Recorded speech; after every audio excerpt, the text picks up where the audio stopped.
Because if you inherit a problem that is not yours, then you become the problem bigger than the original problem.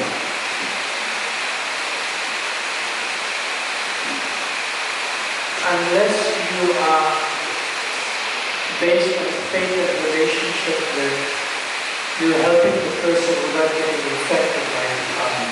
In general, do not inherit a problem that is not yours. Because you may become bigger than the actual problem.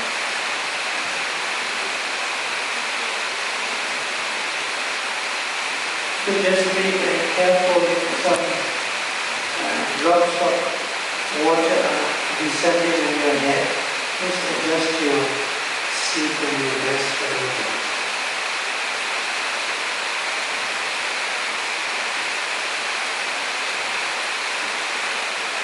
Squeeze in special prerogative. Now share with me.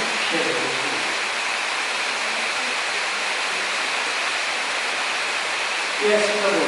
Next. Very important point from yesterday. Hare Krishna. My name is Rogers, and what struck me the most about yesterday was that you do not reflect about yourself for the other party to change, but for you to change first. Yes, don't change others. You yourself change without any expectation of changing others. Great. From the ladies' side, yes. Hare Krishna Maharaj. Hare Krishna. My name is Lavanya Mangala Devi Dasi. Yes. Thank you for giving me this opportunity this morning. We are talking about yesterday. Yesterday we said that let us not discuss about anyone. If at all we have any question, we start like if at all. But what if? Yes, what if? So why did we do that? Because we want to avoid direct question to someone. No, because we want to respect the person in their absence. Number 4, see? We will discuss issues of behavior, not people. So we don't want to speak behind people's back. We want to respect people in their absence, even if they're wrong. Good, thank you very much. One more. Here, microphone.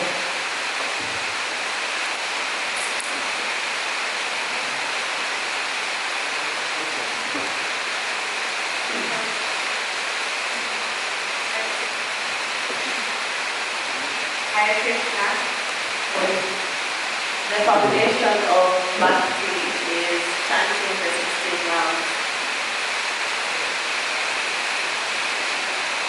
The foundation of Bhakti Sadacara is to chant at least 16 rounds of japa of Hare Krishna mantra daily. Good. And what's the foundation? Which is not Bhakti Sadacara, but just Sadacara. See this word here? Good behavior and Sadacara is also in the material world. And we gave the example of Nelson Mandela, Mother Teresa, and Mahatma Gandhi. They are the sets of good behavior. But there's no bhakti. Okay? So, if the definition of Bhakti Sadacara means the foundation and basis is to chant a minimum of 16 rounds of japa daily, what is the foundation and basis of those who are not engaged in practicing devotional service or bhakti, but they behave well in the material world? What is their motivation as their foundation and basis? Yes, microphone. The foundation and basis are two things. Self-gratification of sinful activity and profit. They will give you great service, quality service for two things. So that they make profit out of you and they engage in self-gratification. Whereas when you add the word bhakti to the word sadacara, your foundation and basis is not profit and self-gratification. Your foundation and basis is to chant minimum 16 rounds of japa daily, which you may not be doing currently for some of you, that's fine. But slowly you can increase from 1 round, 2 rounds, to 3 rounds, to 4 rounds, until you come to the basic foundation that's firm of 16 rounds of Hare Krishna Mahamantra Japa.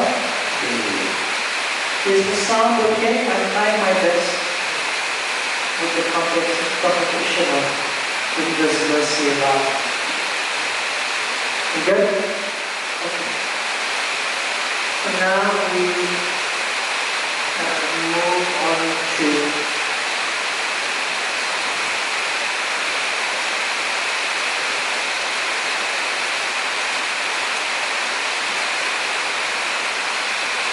we will moving on to session number 3, which we have on page number 7.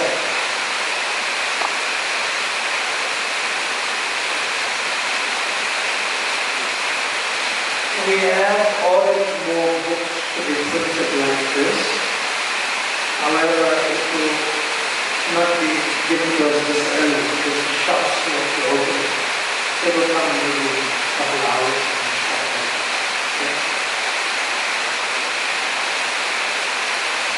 Page 7, session 3A, Niyamagraha, and I am reading.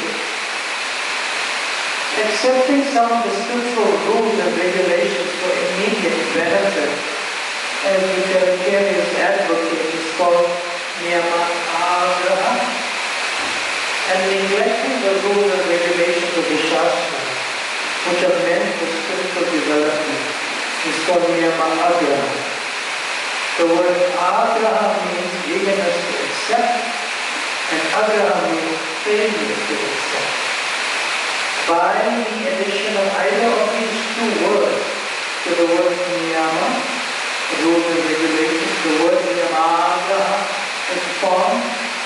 Thus niyamagraha has a twofold meaning that is understood according to the particular combination of words. Those invested in Krishna consciousness should not be eager to accept rules and regulations for economic advancement. Yet they should very faithfully accept spiritual rules and regulations for the advancement of Krishna consciousness. They should strictly follow the regulatory principles for avoiding illicit sex, meat eating, gambling, and intoxication.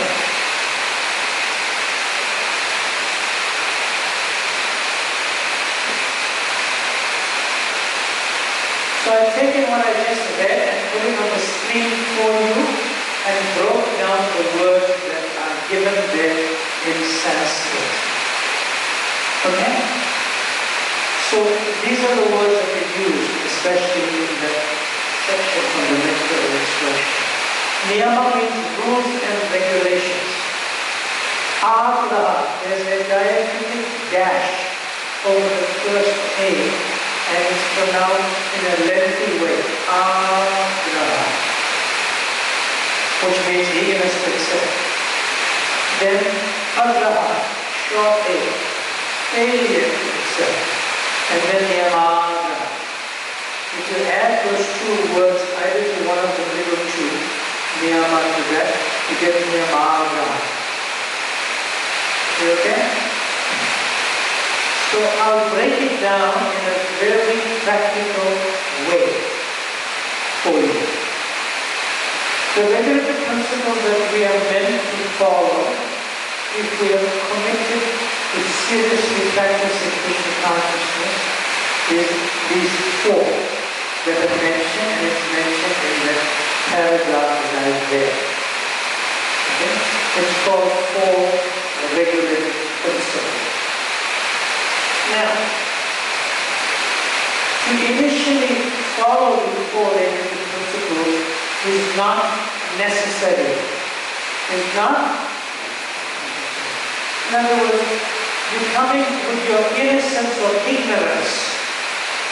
You didn't know better. You didn't know that being a non-vegetarian or eating meat was not good. But then when you know it's not good for the human form of life, but still one may be attached to it and cannot really give it up initially. Don't worry. Don't worry. All you have to do is begin to chant. we begin to chant. So this is in the previous lesson. I'm reading for you. Simply by vibrating the Hare Krishna Maha Mantra. Everyone, Hare Krishna, Krishna Krishna, Hare Hare, Hare Rama, Rama Rama, Hare Hare. Simply by vibrating the Hare Krishna Maha Mantra 16 rounds daily, one advances to the state of Sadacara, of good habits. And when he is pure in consciousness by devotional service, he advances to the state of ecstatic love for Krishna. We should always pray to Lord Chaitanya simply to be engaged in his confidential service by chanting Hare Krishna mantra always. That will purify us and give the strength needed to infuse others with Krishna consciousness. So let us consider God to learn the society. So this is how we worship Lord Chaitanya, by chanting the Hare Krishna mantra, japa, it says 16 rounds daily. So it brings you to the point of Sadacara, or good habits. Everyone knows that if you smoke cigarettes, you have no common sense. Yes or no?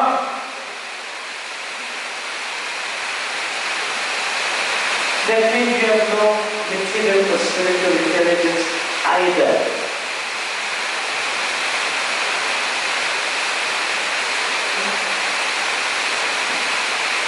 Everyone knows that exploiting women, children, and old people, and cows, and crippled people, or those who are handicapped, is not good.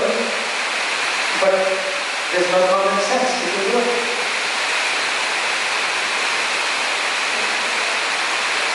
Everyone knows that gambling is not good, but you don't have common sense. You should do it. Because that is the nature of material activity, or sinful activity. It's the nature of the world to exploit and abuse others, and be exploited and abused by others. So come out of that. And how to come out of that? You yourself cannot do it by your own strength and potency. It's impossible. Impossible.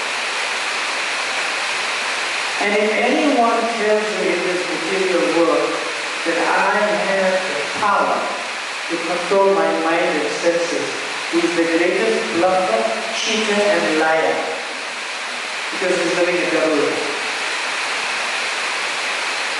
Not possible to control the mind and senses. However, it becomes possible when we humbly submit that I am a fallen soul and admit it.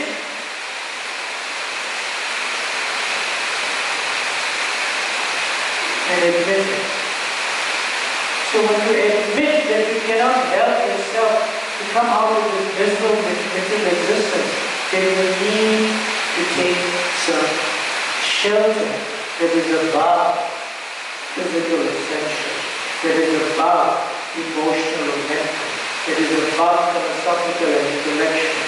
On that platform above these different states of the material world is the spiritual platform when one chants the Hare Krishna Maha Mantra.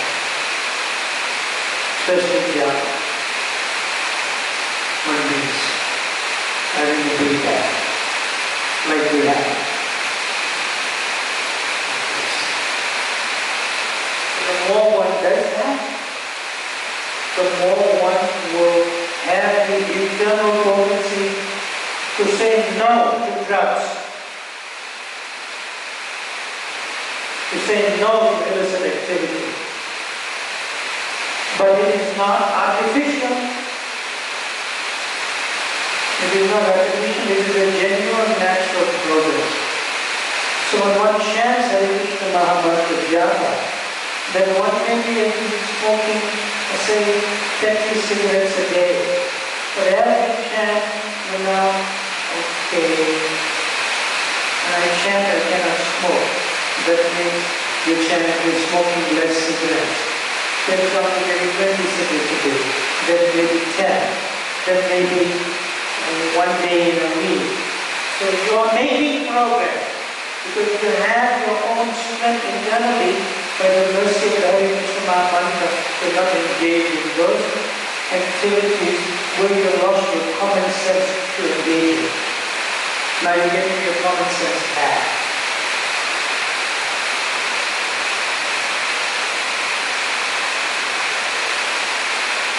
We okay so far? Now let's get back to this word. Niyamagraha. So when you eventually are convinced that you want to practice Krishna consciousness nicely under the guidance of spiritual mentors as well as in the association of devotees, then this comes into play. This word, Niyamagraha.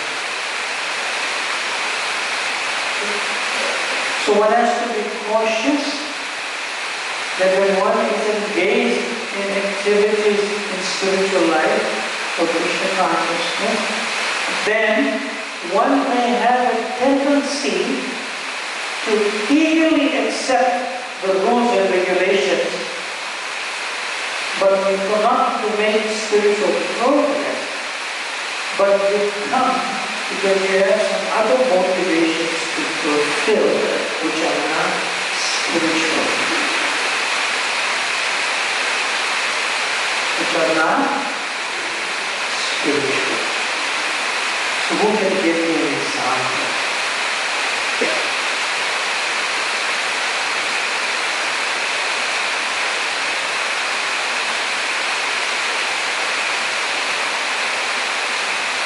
And you get people like that, they even come into our temple, they even get initiated, they stay in the ashram, but not for Krishna consciousness. It's some other desire that they have to fulfill, which they cannot get fulfilled in the material world. Yes, microphone.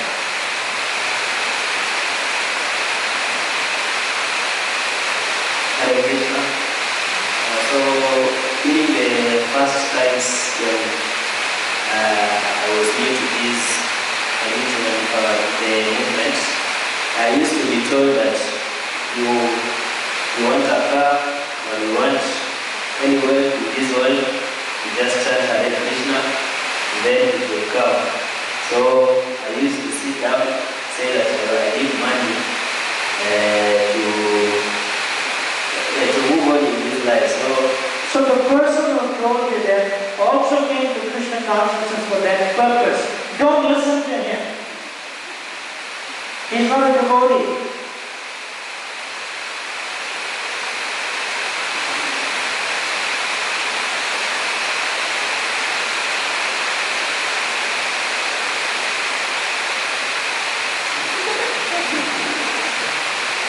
Nice example.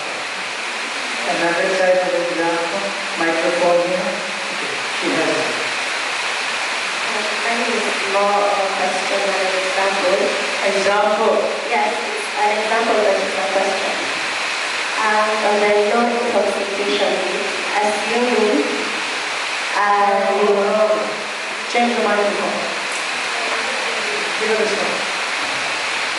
Now you speak slowly, please. on the no intoxication leave, assuming someone was sick because of an addiction, say the cigarette, and they have lung cancer. You see, one second. The premise to follow this is minimum 16 rounds. And we follow the four principles. I'm not talking about those who are not chanting 16 rounds, I'm still coming to that point. So no intoxication means you'll be taking some medication that's an intoxicant. like a drug, a prescribed drug because of your health. Right? That's not what we're talking about. Assuming someone is sick and they come to the Assuming temple. someone is sick. Yeah. So we become a hospital? Now that they come here for that reason. Yes. They know that if they come to the temple, the medical bills will be paid. No, not the medical bills. They will chant, like we said, and they won't have time to smoke because they'll be chanting. Is that Yes, they have time to smoke cigarettes. Yeah, because they're chanting. Then they can't stay in the temple. Because the temple is a place where you are a role model for others to progress in Krishna consciousness. You can come to the temple from home or from your college, but you cannot stay in the ashram. The ashram is meant to give inspiration to others to improve spiritually. Okay.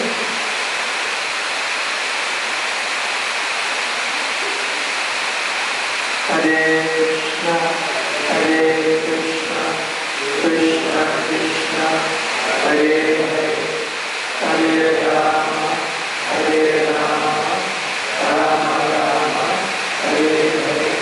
So if somebody is staying in the temple ashram and is smoking cigarettes and that news goes out to the public, I say, what kind of people are these?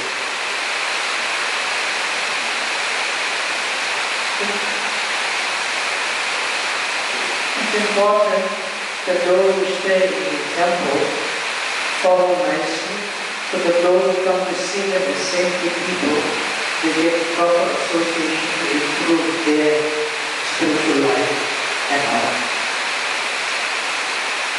That's the principle.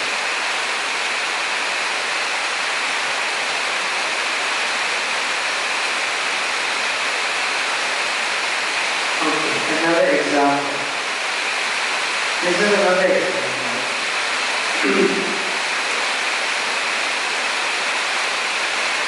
And dance and so forth, and you follow the temple service authorities and you do nicely, and they are very impressed with you. And then you say you want to get initiated, and you get initiated. So after you get initiated, they don't see you for the program in the morning, and this and that, and so forth. So you only join to get initiated, not to make spiritual progress. That is called the amalgam.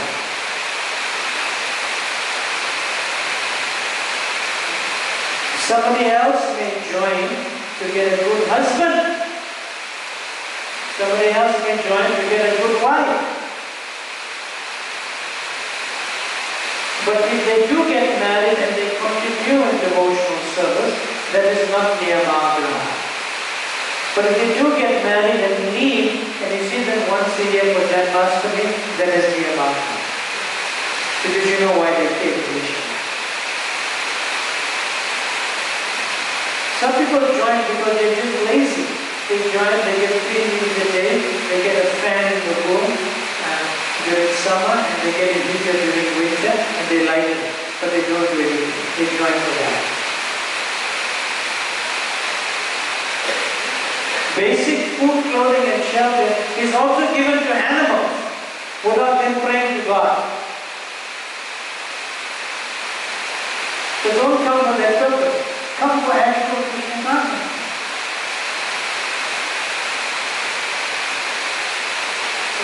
And don't come to get money. You know why?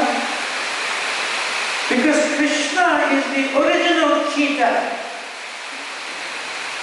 The cheating propensity comes originally from who? Krishna. You cannot be better than Krishna in cheating. So when you come to Krishna consciousness to cheat Krishna in the name of engaging in Krishna conscious activities, oh, be careful. Be careful. It's called double reaction.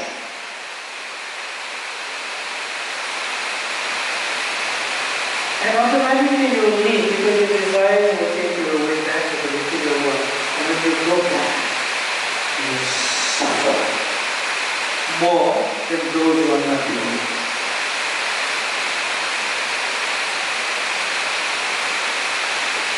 Because when you are in the innocence of your ignorance, Krishna can pardon you. Krishna can forgive you. Because you don't know. You're the innocence of your ignorance. But when you come to transcendental knowledge of Krishna consciousness, and then you want to cheat Krishna, you are guilty in knowledge, not innocent in your ignorance anymore. So be careful. Because this process of Krishna consciousness is not a religion. It's not like Hinduism, Christianity, Muslim, Islam, or Judaism, or whatever. That's not like that. It is a spiritual science. Therefore Krishna says in Bhagavad Gita, Sarva Dharma Parityajya Mam Ekam Saranam Vrata. Give up all these mundane religions, mundane religions. And when you come to me, I will protect you from all such reaction. Do not fear. But when you come, Krishna will not protect you from a double reaction if you cheat him in the name of being a devotee externally, but internally doing this, doing that. That is called a mantra. And nobody can accept it to be good. Don't fake it. Come in a genuine, sincere heart and embrace Krishna.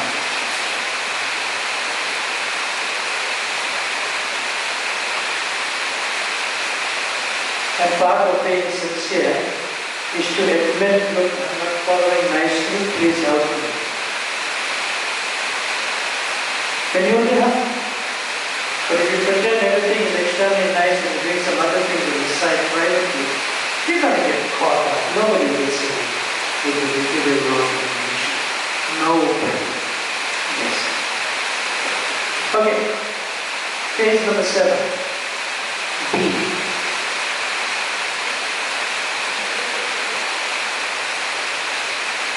It says the rules and regulations.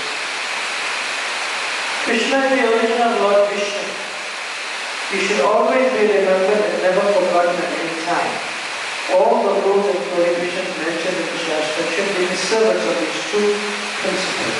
Always remember Krishna and never forget him.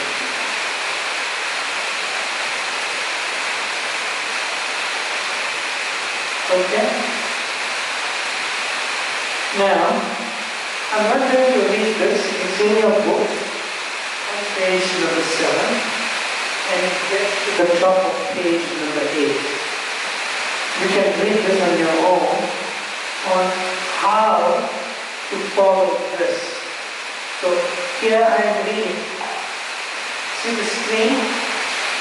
These are some of the finer points of educated devotional service. Finer points.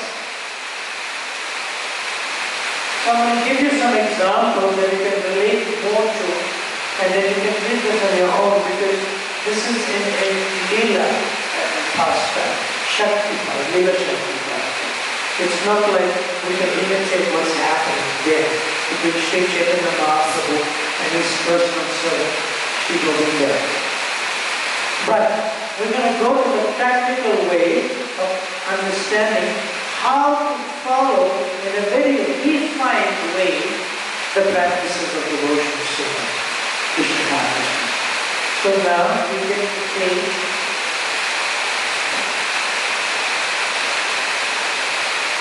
number 8. Below in page number 8, which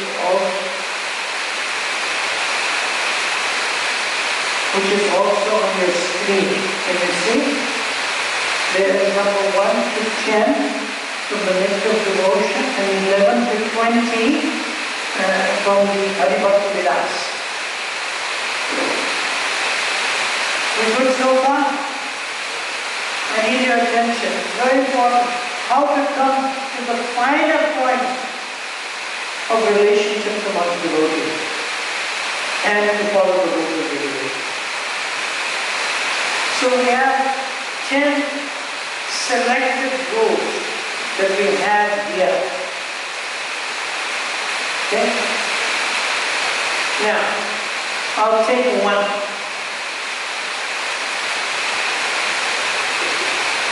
From 11 to 20, the one that's an easier one. See number 15? Never tell a lie.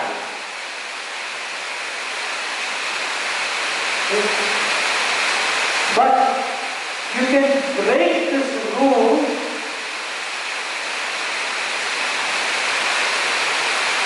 for the highest rule.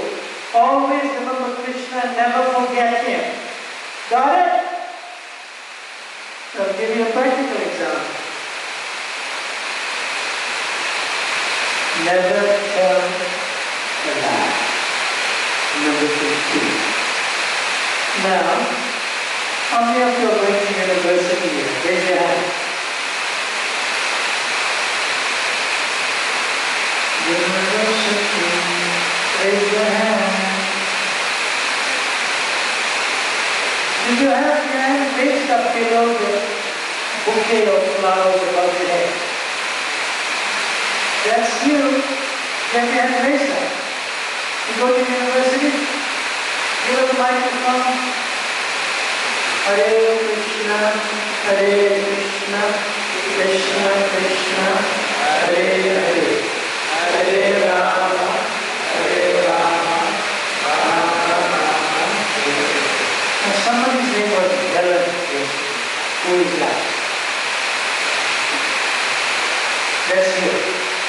Okay, Helen, take the microphone. Say Hare Krishna. Hare Krishna. Thank you. Now Helen, you go to university, do you stay with your mother and father? No. They are somewhere else. And you stay near the university so you can go and study, right? Then you can go and study near the university you stay. Yes. But you're not staying with your mama and papa, right? Yes. Does your mama and papa know you're sitting here today? No.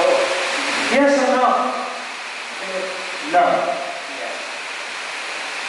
So during the break, Helen, when you go for prasadam and you put your phone on, right? Yes.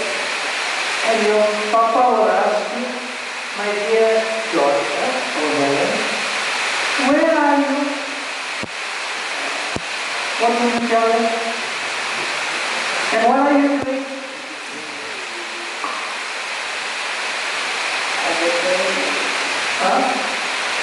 At the temple. You'll tell them you're in the temple. They'll ask you, which temple? What's going on? Asamina. Huh? Asamina. I can't hear it. Asamina. Oh, you're attending a seminar. Okay. So that means you're educating yourself. Yes. That's nice. Now let's get another example. How many of you, when your parents ask you where you are, but you are chanting Hare Krishna, what you're doing? So Helen, if you're chanting the japa beads, and your mother asks you what you're doing, would you tell her you're chanting Hare Krishna? No. Yes. You're going to tell her a lie. What are you going to tell her?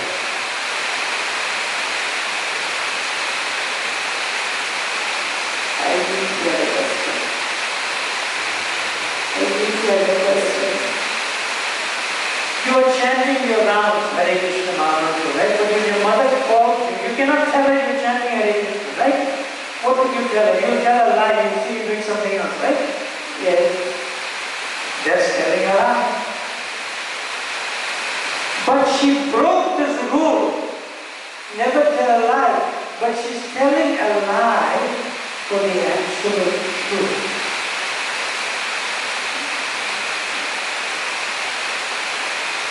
She's telling a lie for the absolute truth. So sometimes you can break one of these rules to always remember Krishna and never forget Krishna. If she tells her mother, I'm chanting Hare Krishna, Hare, what is that? Who's influenced you with this thing? Then it would affect your remembering Krishna. So you have to tell a lie, not always. Sometimes you have to tell a lie. Sometimes you have to break this rule and lie so that you can be connected still with Krishna consciousness. Raise your hand and be honest. How many of you told a lie, either to your parents or friends, while you're engaging in Krishna consciousness activity, and when they asked you what you were doing, you said you were doing something else because you wanted to protect yourself to be connected to Krishna still? How many of you did that? Raise your hand. Yes, it's quite in order. It's quite in order. That means you're breaking a lesser rule for the highest rule. And anyway, the whole material life that one is leading is a living lie. Material life is a living lie. It's not really real life. So I've just given you one example. One example. Okay? Where's the microphone? Microphone. Give it to around over here.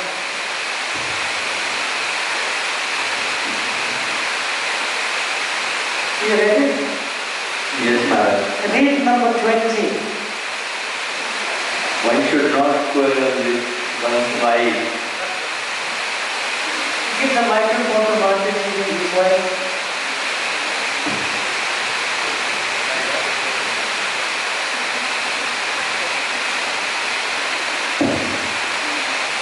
No, did you pass the microphone? No, you keep one too. One should not quarrel with one's Wife. yes.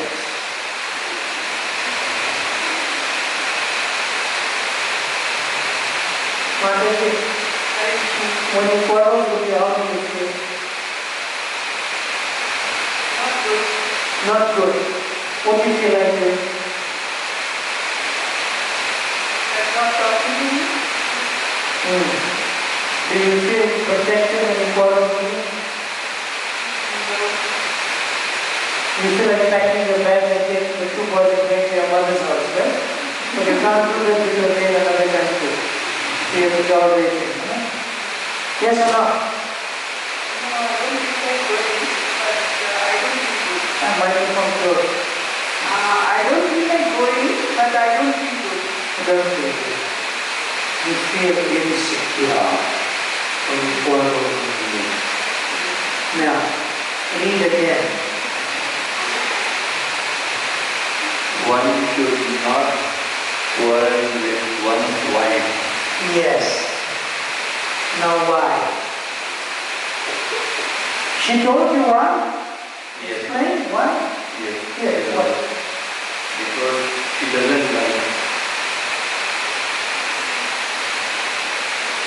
She doesn't like Because she doesn't like to feel. hear bad words about her. No, that's what she didn't say that. You're giving your own purport. You don't want to say the fact that you should not quarrel with your wife and why. She told you why. Tell us why. She feels bad. That's one thing. What else? She feels Bad. that you know. Insecure. Insecure, yes. When you make someone feel insecure, it's very painful for them. Very. And especially when you're supposed to protect and care for her, but she's feeling insecure. So you should never quarrel with your wife. Say. Yes. Say, I commit. I Never commit. ever quarrel with my wife. Say that. I commit. I will never ever quarrel with my wife, even she out on me.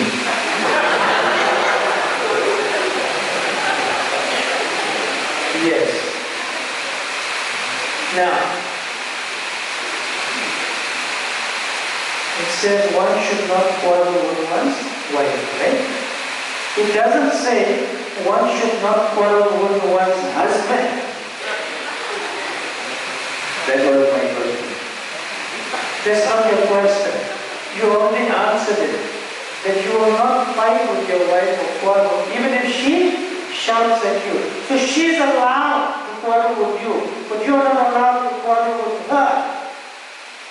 Because the injunction is for you, it's not for her. It doesn't say one should not quarrel with one's husband. She's allowed to do it. Yes or no? Yes. Yes. Make sure. I'll make sure. Don't react. Thank you. Now, when can you break this lesser rule for a higher rule? When can you break it? For the higher benefit. Give an example.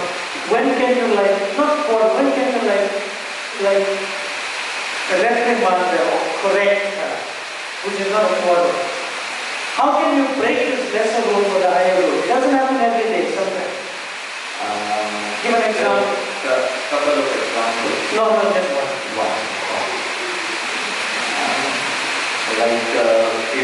If I'm chanting, where I'm only connected with Radha and Krishna, Yes. and if somebody wants to disturb me, including wife, including wife, No, they just say, if my wife wants to disturb during the round of my japa, and if it is not so important, then I can use fighting, let me complete my round rather than quarreling. So when you're chanting Hare Krishna Maha Mantra, you're a servant of Radha and Krishna, right? So you're not acting as a husband or father. But when she wants to talk to you during japa, you should act as a husband or father. Otherwise there will be a bigger problem.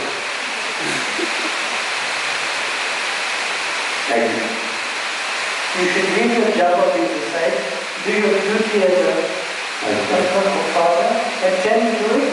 Otherwise what will happen? When you continue chanting japa, then Hare Krishna, Hare Krishna, my wife wants to speak to me, Krishna, Hare, what she wants to do. You begin attentive in your chanting. You won't hear the Baba. And when she chants her japa, she'll think, when will you finish? Why is she chanting japa? Hare Krishna, Hare Krishna, when will you speak to me? Krishna, Hare, when will you speak to me? You see, you rather attend to that and then continue your japa in a proper way by getting the mantra. Got it? Agree. I follow. Yeah. Because your wife and your two sons are parts and parcel of Krishna. So you take care of Krishna's parts and parcels too. Well, if you want to save all that trouble, just take sannyas. That also is not allowed in ISKCON. Yeah, I want to allow you to take sannyas. But you can fulfill your duty as a husband and father. Good? Yeah. You okay? Yeah. So we can see that breaking a lesser rule for a higher rule is not often. It is sometimes. Most of the time we have to follow these rules. Because not every day you're going to tell a lie to your father. You're supposed to be in university, but you may not be sitting in Bhakti Brhat library and reading problem books. What you do? I'm studying in university. Yeah, it's a type of school. It's our library is like. Okay, so now I'm going to give you a few minutes, right? You'll see here there's 10 rules and regulations for nectar devotion, and then on the same page there's 11 to 20. So there's 20 in total. Just go over them, just read, skim through them quickly, and if you have a question of any of those rules, you can ask me now. giving them a few minutes to do it.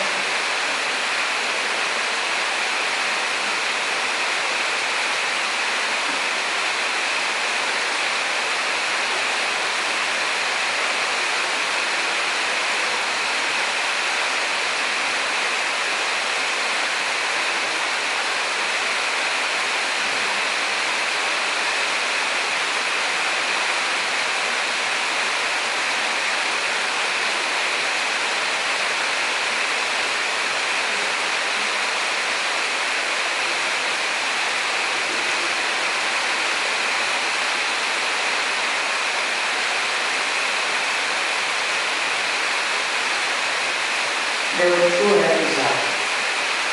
Where's the hands? And ask the question. Feeling the mind?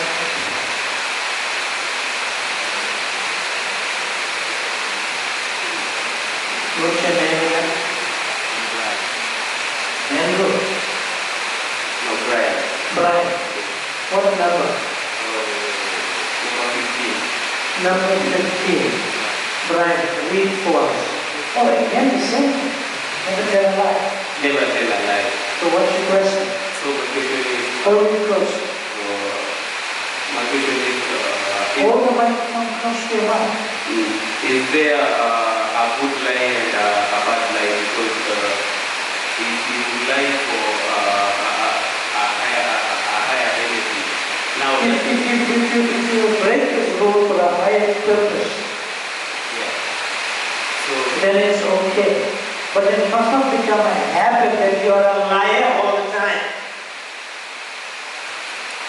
so at what time should it benefit me? And Give me an example. let me say that, for example, someone was in a Can you have the microphone close to your mouth? someone was in a dire situation. Somebody Was in a dire situation. Someone who's in a problematic situation. Yeah. Then you have, let's say you have to tell a lie to the authorities you have to tell a lie to the authorities to save this person's life, or if you tell the truth, this person's life may be jeopardized. So at what It's time? not a clear example, but if you are telling a lie to save a person's life, Yeah. then you have to do it when they get the proper treatment. So will that lie benefit you or benefit No, the other it's person? benefiting the other person to take them out of a distressful situation. So it's okay. Now does it mean that you'll get a karmic reaction? You know, you won't. Because you're reducing the pain and anxiety of somebody else. See, there's a common thing, right? Somebody is very sick. And you ask them, how are you feeling? You say, I'm sick. No, you're going to get better. But you know, there are 10 days to live. You're lying. But it's not that kind of lie that you're going to get a reaction. You're just making them feel like, look, it's not so bad after all.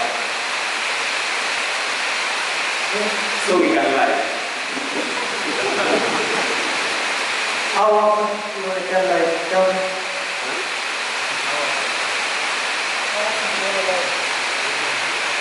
You never tell. Brian, answer my question.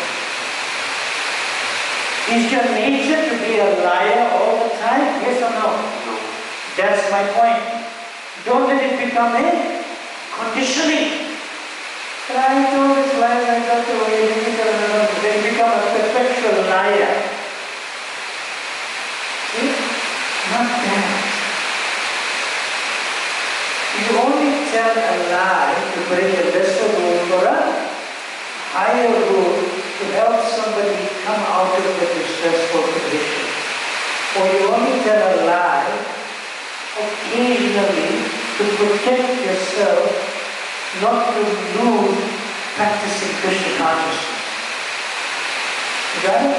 So don't misunderstand it. I'm glad you're clarifying this.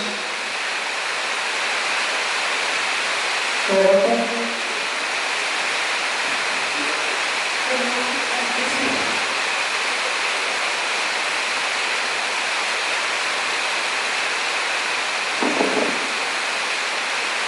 He's interrupting the flow. He's telling me stop the class for a breakfast time. Naughty. You hungry?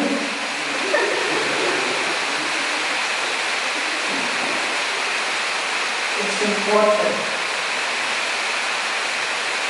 that we do not become perpetual liars. Sometimes we can say that only for the absolute truth, only for the which is Krishna. Srila Prabhupada used to give the example, a perpetual liar is a businessman. But you don't take it seriously. The businessman will tell you, for you, I'm making no profit. You know he's lying, but you don't take it seriously. All Vaishyas, all businessmen say, for you, no profit. And he's telling every customer that. How can a businessman say for you, no profit? You must be making profit. But you don't accept it as an insult. You don't accept it as a bad thing. Right, is that okay? One more question on the rule. Microphone there, Pastor? Here. What number?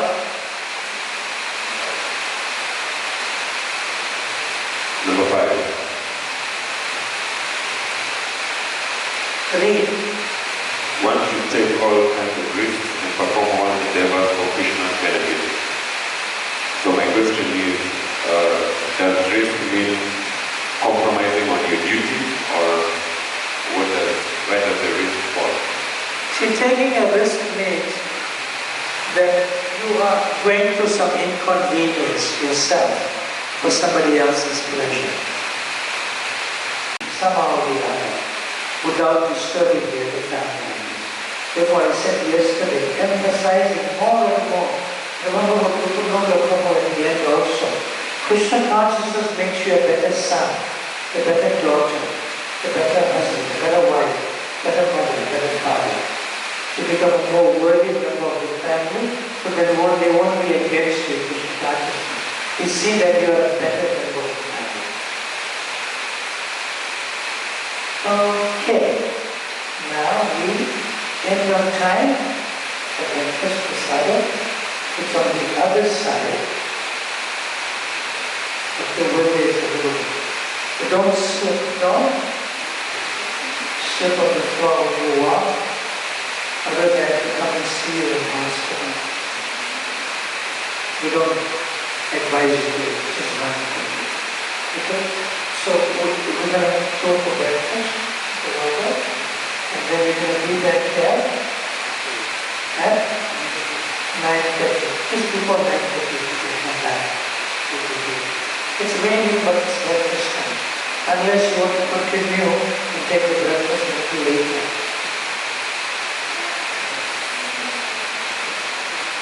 Who's hungry? Okay.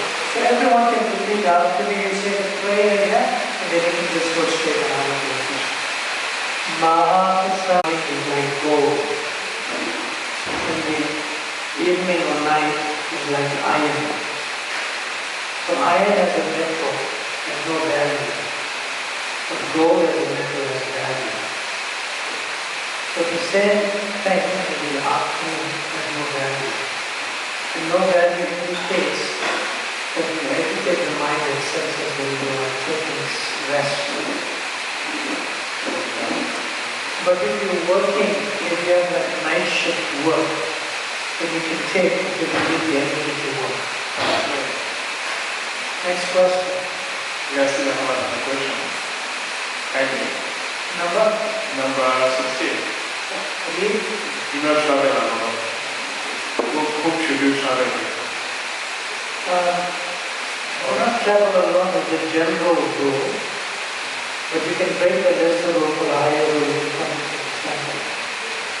The reason for the boat not to travel alone is that the material energy is very glaring and very inviting. So if you were another devotee, and if we have thoughts that are unfavorable, to do activities in a circle. We may not do it because the other devotees will do it. That is true. So that's why. But you can break a lesser rule for a higher rule. That if your parents are asking you where you're going, if you can't take anyone else with you, you're not going to see a friend, but you're lying and you can't be traveling. But you're traveling alone.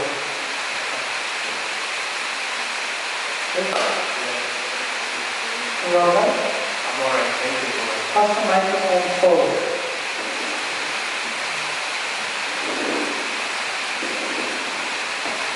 Yes. Hare Krishna. My question goes to number 10.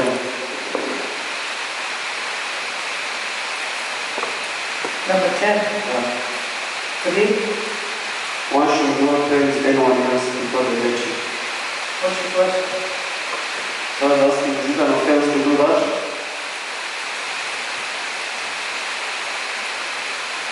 I was asking, is it an offense to praise anyone before the lecture? So let me reread that for you. Everyone listen carefully. I'm living on my word. One should not praise anyone before the deity. Which word did I leave out? Else. If Prabhupada put the word there, one should not praise anyone. One should not praise anyone else before the deity. Else means other than devotees. Like if you do puja every day, you should have started that. Right? It's in front of the deities. So that's not breaking the rule, because Prabhupada is connected to the deities. Like sometimes we glorify devotees when they do nice book distribution under the deities, give them some appreciation award and so on. So anything that's connected to devotional service, anything that's connected with devotees, and even those who are not devotees, like for example, sometimes it may be the mayor of the city, and he has helped us to get permission, we're not elected. So when he comes to the temple, like an appreciation evening, we glorify the mayor that he has helped us to put on the festival in front of the deity, although he may not be a magnificent devotee. But it's connected to the deity because he helped us. Anyone else means you should not glorify somebody in a mundane way. Same and except in relation to devotional service. Is that all right? Yeah, thank you very much. Next question. Microphone in front. Okay, yeah. My question is number 6. One should not succumb on debate in front of Sri Krishna. When I came, I was told that to go around the deities 3 times because of catching reincarnation. Maybe you can. No, there's a difference. You are saying going around the altar. Yes. That's like an elevation around the deity. This is in front. So in front, like going. Like for example, the second way C.C Maharaj in C.C Puja, right? Yes. So that's in front of the deity. You can do that because it's also C.C Maharaj in the altar. You get it? Yes. But you must not circumambulate in the front and do something mundane or play. Sometimes we go around in circles and we chant the holy name in kirtan. You can do that because the holy name is not different from the deity. Clear? Yes. Other questions? There's one in the back. Raise your hand high, the microphone there, please. Hare Krishna Maharaj. Hare Krishna. I have 2 questions. So one is on the presentation. What number? Question number 16. Number? 16. Tell us. So I was asking, are we always alone? Or we are in Krishna all the time?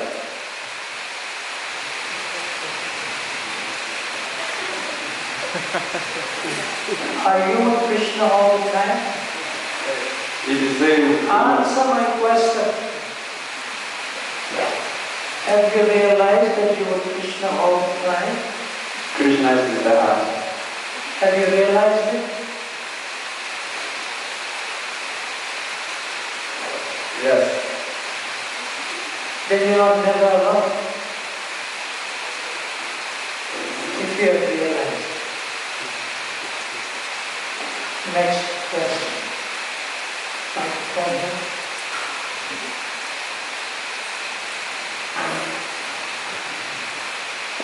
Can I say more?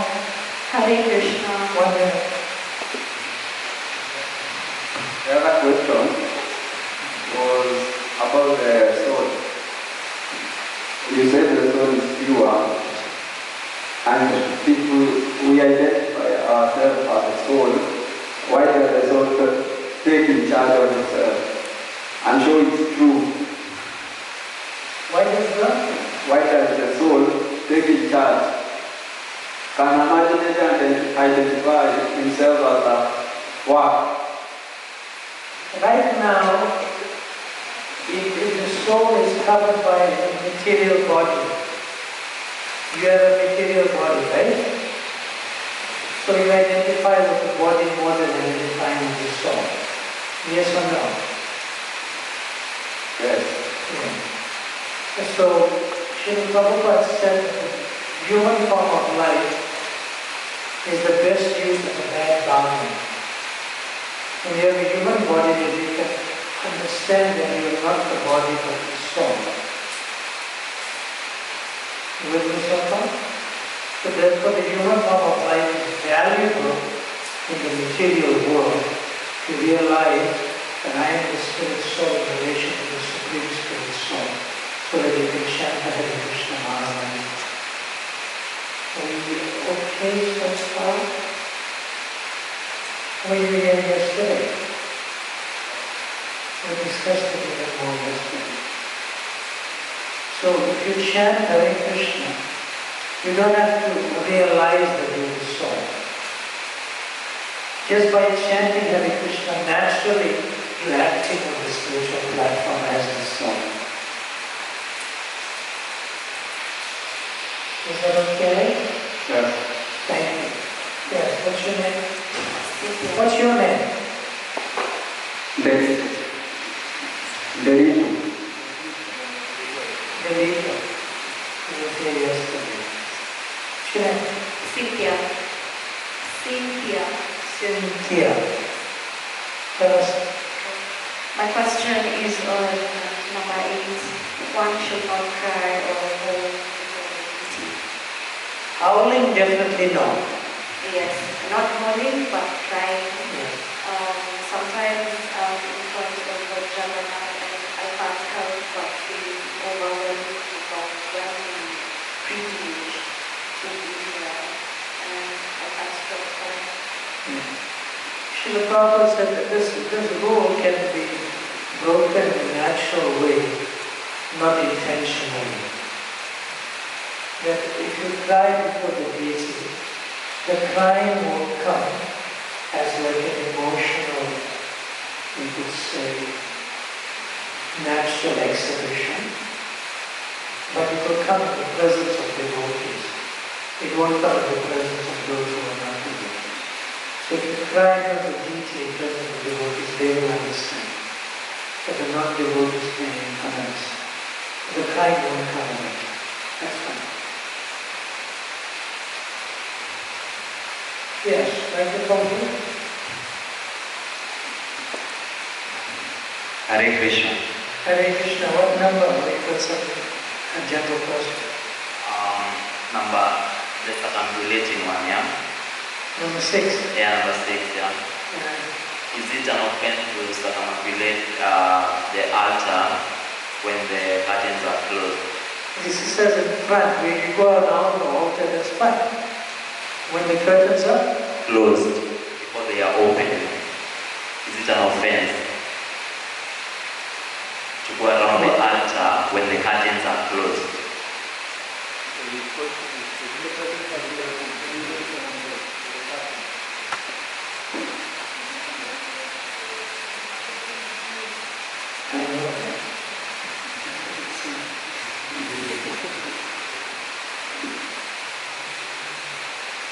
When the curtains are closed in the morning during japa time, the deities are being dressed. See? And when the curtains are closed, when the doors are closed at around 1:15 during the day, so the deities are sort of, for us they're taking rest, but for them they are together with themselves. Parada,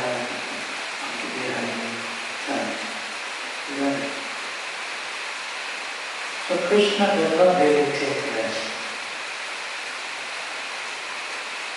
He likes to be with his devotees.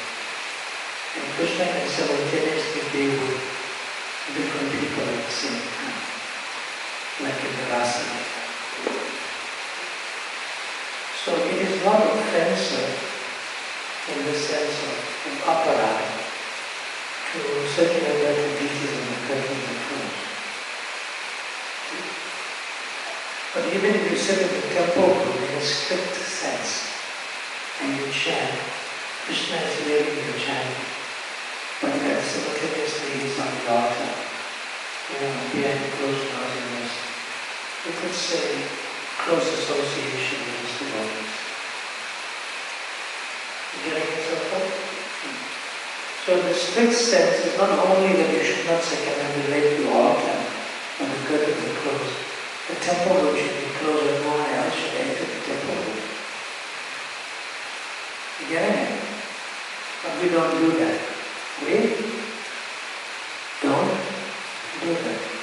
For example, wonderful girl, I can quote examples of the positive way because we are still honoring the norm. One should discuss issues of behavior with people, but you can do something positive and discuss a person. For example, in the morning, during the school days from Monday to Friday, there's one small girl, she's probably about 6 or 7 years of age, and her name is Kishori. So she comes with a school uniform and to the temple at around 7 o'clock. The deity darshan is 7:15. But she needs to go to school, so she can't take darshan.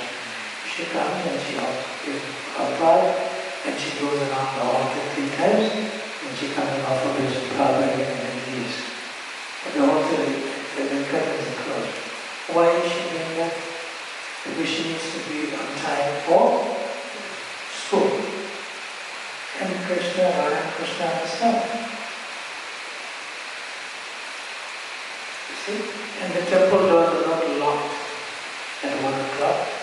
Still people can come in. Because some people do come and they need some rest, so they come and sit by the fire. So it's not really like that. It's not like a seva aparad, like doing some offense, doing business, being engaged in some service. It's not like a nam aparad. Like one of the 10 offenses, engage in one chanting Hare Krishna. And it's not a Dhamma aparad either. It's not. In fact, when you circumambulate and go on Vrindavan Parikrama, you can go any time of the day and night. And the deities are put to rest in 5,000 people. But you bring it up? That's okay. So it's not considered one of the offenses, either in engaging in service or chanting the holy name or living in the holy days. And so good. However, there's one instance in one temple.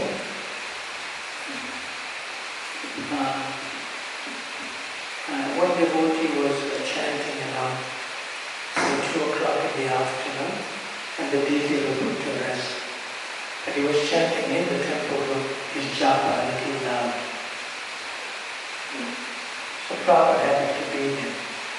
So he said, that devotee is chanting in the temple, he was calling him. So the devotee from the Prabhupada is very pleased and chanting japa. And Prabhupada said, I'm happy that you're chanting japa, but during this time, I'm aware that Radha and Krishna want to be to themselves. So can you change japa else? But that's not a principle. Srila Prabhupada has connection with the deity and he knows what's happening there. It's not a principle. At other times, devotees change japa, they can probably even in the afternoon. But it depends on the special relationship with the deity. Okay?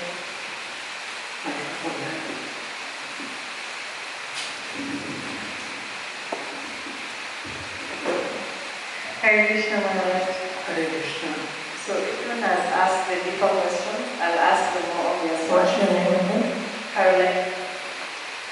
You were sitting in the front yesterday, yeah? Yes. Okay. So there is the... You have a number? Sorry? There's a particular number? Actually, 3. So there is number 7. Read. Yes. Read it. Okay, one should not sit before the deity, holding the ankles, elbows or knees with one's hands. And there is the one for... No, number 7. Tell us about number 7 first. Okay. What's the question? Why? This rule can be broken for the lesser rule for the higher rule. Say for example, you're sitting on the floor and you're not used to sitting on the floor, right? Then you may have a tendency to hold your ankles or elbows or knees in one's hands because you're not used to it. Okay? And if I'm in class and you do that, I will not reprimand you because it's more important to hear rather than worry about the posture. You getting it? Yes. Yeah. So when you sit to hear class in front of the deity in the temple room, and if you're not comfortable with sitting on the floor, then just be practical and sit on a chair so there's no bodily inconvenience that may affect your hearing. So is that connected to like sitting upright so that you're more attentive? You're more attentive, and the important thing is to be attentive. Yeah. And you can break all of the rules to be attentive. That's the highest rule.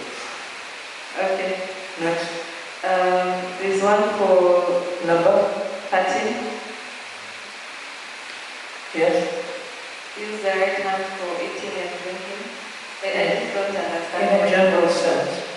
But if somebody has a nature that the left hand is the more powerful hand to do things, then they can do that because it's natural for them. You see, some people are left-handed, and others are right-handed, and some people are ambidextrous, they both-handed. If you're both-handed, use the right hand. But if you're left-handed, then you can use the left hand. You cannot emphasize that you should be forced to eat with the right hand. See, what you do with the right hand if you're right-handed, and some things you do with the left hand. But what you do more things in if you're left-handed, and some things you do with the right hand. In the general sense, it's good to eat with the right hand. Why? But we do not force children with their left hand.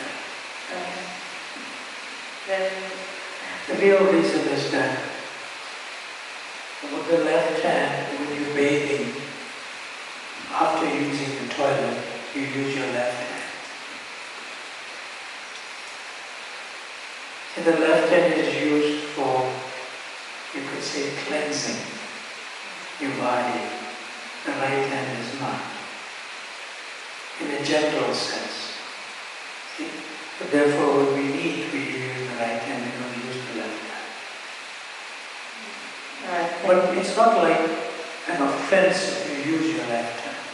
Because some people, when you honor prasadam, and they'll eat the sabji with the right hand and they'll keep the chapati in the left hand. And then they'll take. But they're not supposed to do that if you're right-handed. Everything only with right hand. Including holding the chapati with the right hand, taking a piece and dipping into the sabji and eating. Not supposed to even hold the chapati in your left hand. except for children who are under 6 or 8 years of age. They are innocent in many ways. All right, thank you. Number 17. Yes, 13 which is started. Sorry? 13. 17. We just discussed that. He asked a question at the back about yogurt and chickpea. You waiting here? No, I wasn't here. Yogurt and chickpea are gold in the morning, valuable. If you eat it in the evening and if you're not working but you're resting, it's like iron. It's valueless. It agitates the mind and senses. Morning now. Thank you. One more before we go on. Oh, his hand is straight up. Keep it like that, that's it. And you have the microphone already. Sure. Same thing we did yesterday. Sure. You have the microphone. Okay, go ahead. Thank you, sir. My question is 15. Thank you. What? Thank you, sir. Sir. Maharaj. Yes, sir. What's your question? Number 15, about telling lies. Oh, you like that? Maharaj. Never tell a lie means never tell a lie except for the absolute truth. Sure. That's the principle. Maharaj, but even the mother accept lying to a woman when you need a hand in marriage. What? You can lie to a woman when you need a hand in marriage. Even the Mahabharata accept it. Men, men, help me here. Stand up. Are you married? I have a girlfriend, And you live in the temple? but she only comes to visit and go back. And you live in the temple? Yeah, but You live in the temple? sure, And you have a girlfriend? sure. You're not supposed to live in the temple if you have a girlfriend. Oh, Maharaj. You're not supposed to. She comes and she leaves. She came before my life in the temple. She came before the temple. You were connected to her before you became a devotee. Sure, sure. Yeah. So when are you going to marry her and help her in the devotional study? Even when I was inviting her into the temple, I had to lie. You answer my question. Repeat it again. You answer my question. Sure, Maharaj. You know, you have to earn some livelihood. In other words, you must earn some livelihood for basic food, clothing, and shelter. Sure, sure. You don't depend on the temple for that. So once you're situated nicely, Sure. to take care of her, then you have to enter into the ashram. Sure. You know, it's not like somebody before that, they had a girlfriend and she's not a devotee, then after they join, there's no association with that person. Then you can live in the temple. And she will go her life her way. And she might probably marry somebody else or something. But your case is not like that. You're still keeping connection. Don't be a rascal. Be a cultured, responsible man.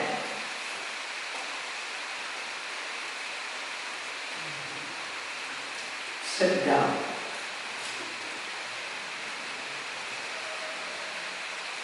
He asked a question for the benefit of everyone. There's others also who have girlfriends, who live in the temple. There's others also who don't follow the principles outside the temple, but they pretend to be following everything inside the temple. We know that. We don't have to even tell you we know. It's in the face. It's in the eyes. Get your life in order.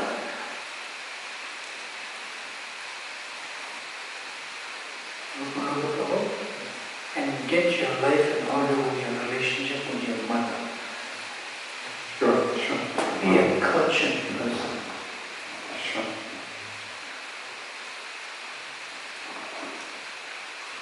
You're lucky I'm not your temple president. And I manage huge temples. The Krishna Bhagavan Mandir in India. There has to be some basic sense of morality and standards. So what example are you setting? All these other nice devotees who are here, who are in this class, they know you live in the temple, right? Sure. And they now know that you have a girlfriend, right? But she came before the time. That's what I'm talking about. And they know you're still in contact with your wife living in the ashram.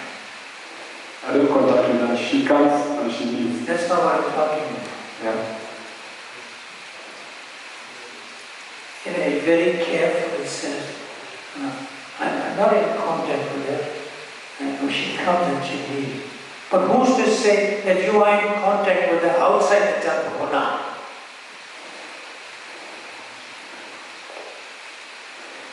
Never choose words carefully to hide your sense gratification.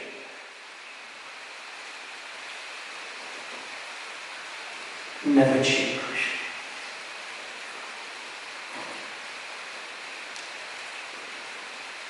Like it's okay to follow the regular principle of mind and living in the temple. But as soon as I leave the temple, it's not the temple. So I can do what I want.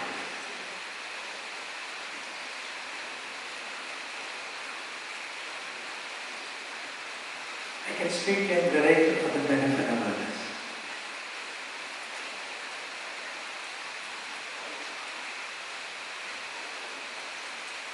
I don't know why I asked the question about that, because it is risky not to be married and to be engaged in association with men or women.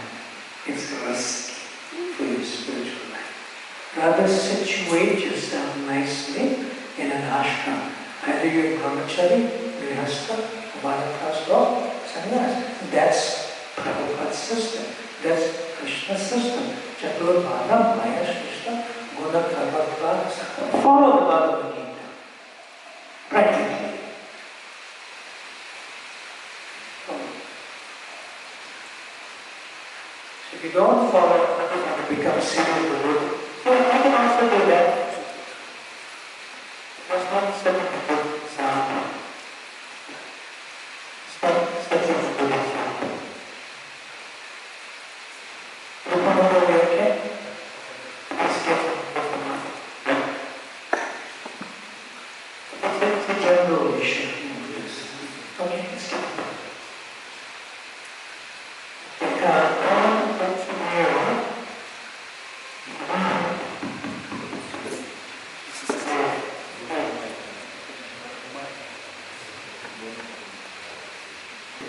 Krishna, and Krishna includes his associates, which includes the disciplined succession and his eternal devotees with him. He's never alone. Good? So number 12 is given more in detail in number C on the same page 9 at the bottom, which is also on your screen. Okay? Just this part, principal quality. I'm reading. One can know who is a Vaishnava by understanding the 26 qualities of a devotee, which is given in A on the top of the page. I'm reading on. However, there are two types of characteristics, principal and marginal. The principal characteristic is surrender exclusively to Krishna, while all others are dependent upon it. The other 25 qualities are dependent on this number 12, which I mentioned earlier. By some good fortune, one may get the association of Vaishnavas, then attain a taste for the name, chant the name, and take shelter at Krishna's lotus feet. This becomes the chief characteristic, and by continuing to chant the name, all other characteristics make their appearance. Therefore they are called marginal or accompanying. Those secondly to the principal quality, principal characteristics, they will certainly appear in the body of a true Vaishnava or sadhu as an effect of proper chanting of the holy name. Now I'm reading again for emphasis. If you see on the screen 5 lines down. By some good fortune one may get the association of the Vaishnavas and then attain a taste for the name, chant the name and take shelter in Krishna's lotus feet. Now, sometimes in the association of devotees, one may receive this comment from somebody who's senior to you. Because you may be going through some, you could say, issue or challenge, and then eventually they may tell you, why don't you just surrender? What do you do? Surrender. Tell someone, why don't you just surrender?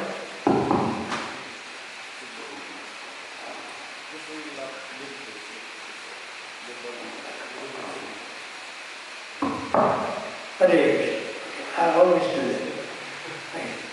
So why don't you just surrender indicates vagueness. It's vague. But how to surrender is detailed. So can somebody help us in the audience? It's mentioned here. There's 2 activities of a devotee that's mentioned here that indicates that the person or the devotee is beginning to surrender, is surrendering, or is already surrendered. What are those 2 activities? One, raise your hand. Microphone here, please. Yeah, right there, actually. The neighbor. What? Hare Krishna, Krishna Krishna, Hare Hare, Hare Rama, Hare Rama, Rama Rama, Hare. And what's the other activity? Anyone else? Yes. No, what's written here?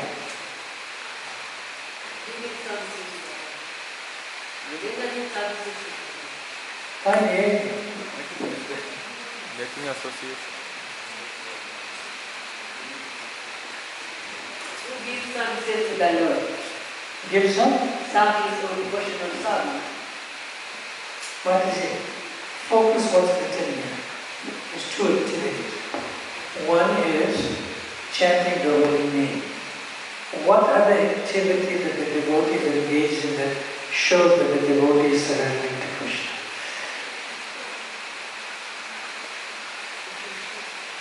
Yes? Taking shelter of the lotus feet. Before you take shelter of the lotus feet of Krishna, who do you take shelter of? Let's just say. Give services to the Lord. Association. Of who? Devotees. Yes. So one should favorably associate with devotees and one should favorably chant the holy name of the Lord. These 2 principal visible activities of a devotee show that the devotee is surrendering to Krishna. We good? So let's move along to page number 10.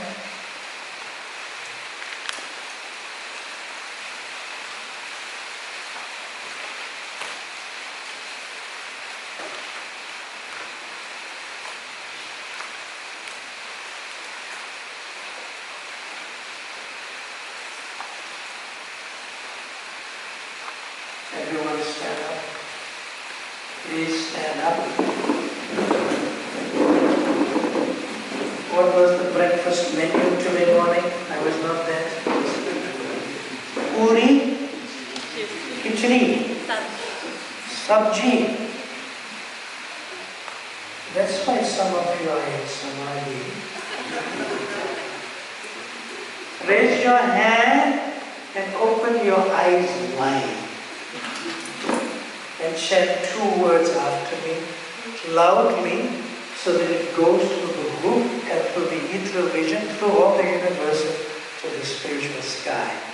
Hare Krishna, Hare Krishna, Hare Krishna, Hare Krishna, Krishna Krishna, Krishna Krishna, Hare Hare, Hare Hare, Hare Rama, Hare Rama, Hare Rama, Hare Rama, Rama Rama, Rama Rama, Hare Hare.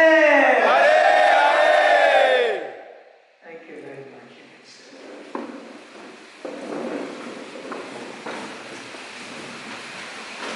Oh, who's sitting here? Nobody.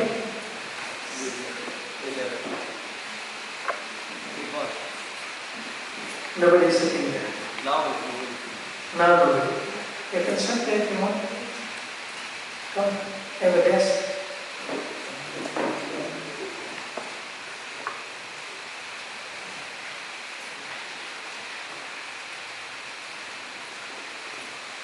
I'm reading. There's a beautiful analogy that Srila Prabhupada gives here. By devotional service only is one elevated to the transcendental planet, a Goloka Vrindavan. And there also there is only devotional service. For the activities of devotional service both in this world and in the spiritual world are one and the same. Devotional service does not change. The example of a mango can be given here. If one gets an unripe mango, it is still a mango. And when it is ripe, it remains the same mango, but it has become more tasteful and relishable. Similarly, there is devotional service performed according to the direction of the spiritual master and the injunctions and regulative principles of Shastra. And there is devotional service in the spiritual world, rendered directly in association with the Supreme Personality of Godhead. But they are both the same. There's no change. The difference is that one stage is unripe and the other is ripe and more relishable. It is possible to mature in devotional service. What's the word? Next word?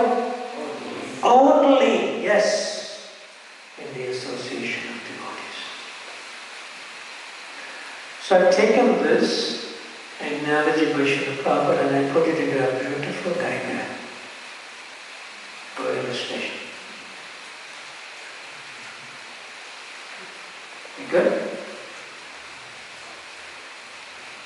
So all these mangoes are on the tree, except the last one which is plucked. And if you don't pluck it on the tree, it naturally falls. Fully ripe. Now, the mango needs two principal things to mature. We know it has to be connected to the tree. That's fine. So what are the two principal things that the mango connected to the tree needs to mature from bitter mango to bitter sour, sour, sour, sweet, sweet? What are they? Come on, yes, say it loudly. Sunlight. Sunlight, great. That's the principle form of nourishment for the mango. What is the other one? Yes? Water.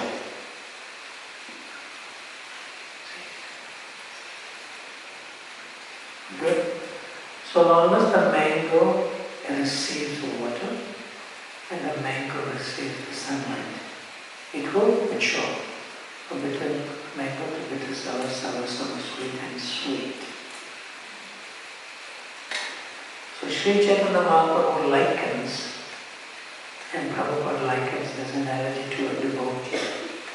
To a devotee.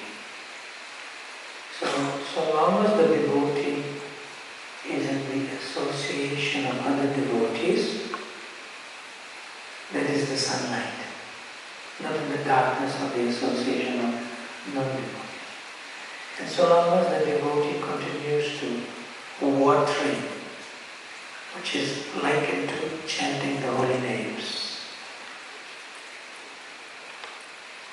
one is safe. One is safe.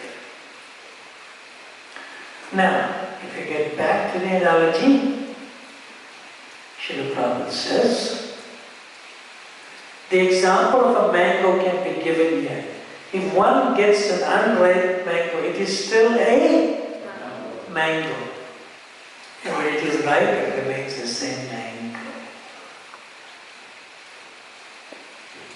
Similarly, if one gets the association of a bitter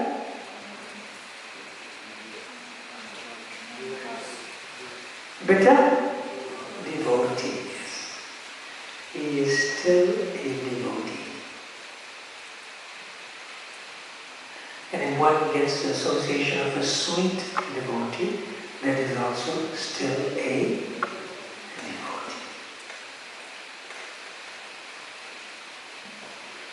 You got to remember carefully, it's your perception that this is a bitter devotee to associate with, because you see it outside of yourself. It is your perception, oh, he has improved now because of being associated with devotees, now he's bitter sour. Then after many years, he's getting better, he doesn't get so angry with me anymore. Slightly sour, but not bad. So even if a devotee is bitter to associate with and troublesome to associate with, that person is still a devotee, provided that devotee is doing two things. What are they? Chanting the holy names and associating with devotees. Give them a chance to grow.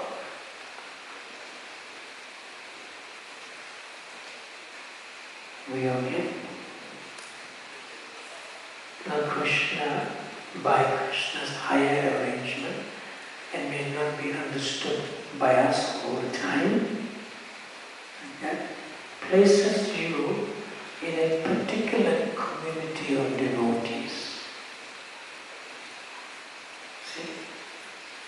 And if you think and feel that I'm staying in this community of devotees, it's too troublesome, what you do not know that wherever you go, your forehead goes with you.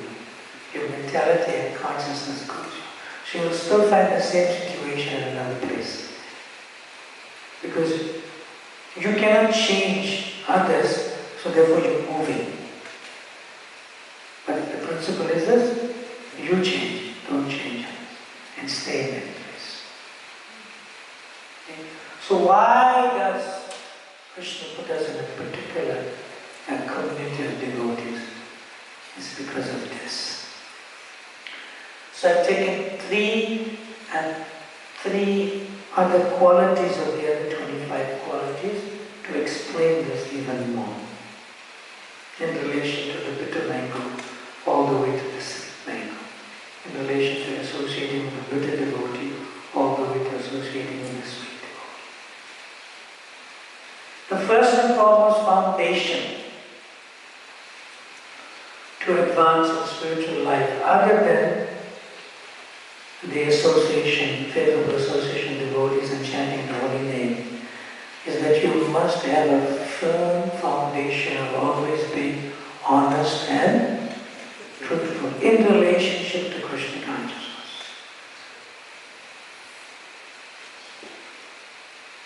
Very important foundation. On that foundation, you can build a natural tolerance level. And tolerance is the visible activity of humility. Is the visible activity of humility. Humility in action is called tolerating others. If you cannot tolerate, then there's no humility. Okay? Apart from tolerating the unusual or crazy or mad thoughts of the mind, who or what should you tolerate outside of you? Come on. Raise your hand, raise your hand. Microphone, raise your hand. Microphone, then please.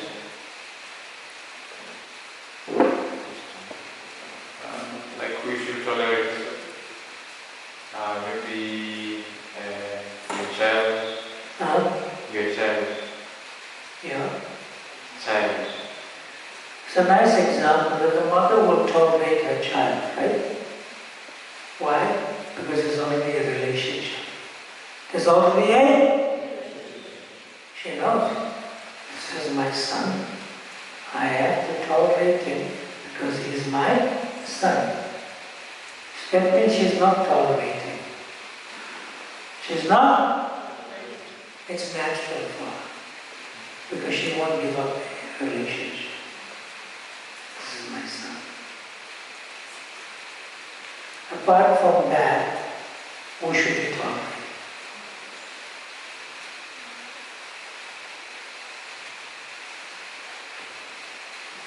Anyone else? Can I have one more? Yes. What if now the scenario that you gave in there's a point that you gave about is it nagging wife? For example. Point about? Troublesome wife. Troublesome? Wife. Wife is never troublesome. Only when the husband fights with her, that's troublesome. Okay. But don't get involved in that discussion. And you married? Are you married? I'm not married. How do you know these things?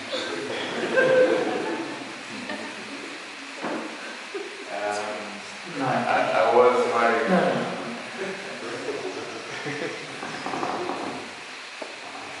Who should you tolerate? There's certain persons you don't need to tolerate because you don't live with them. You don't?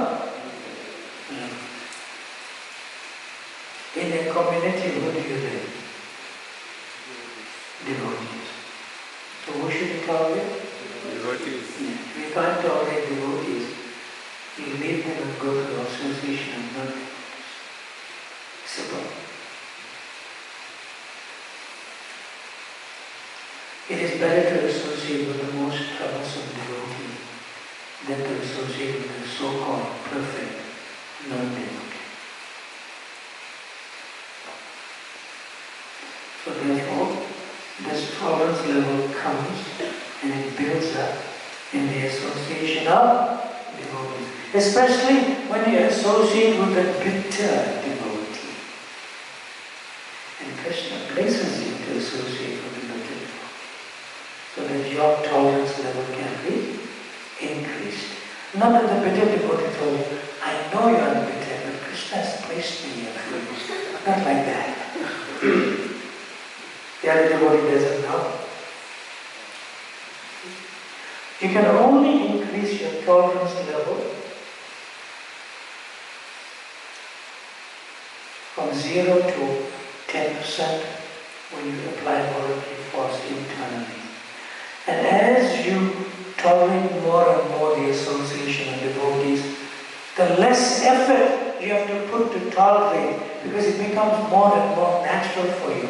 And when you're 100% tolerant, you do not know that you are tolerating. And that's called humility.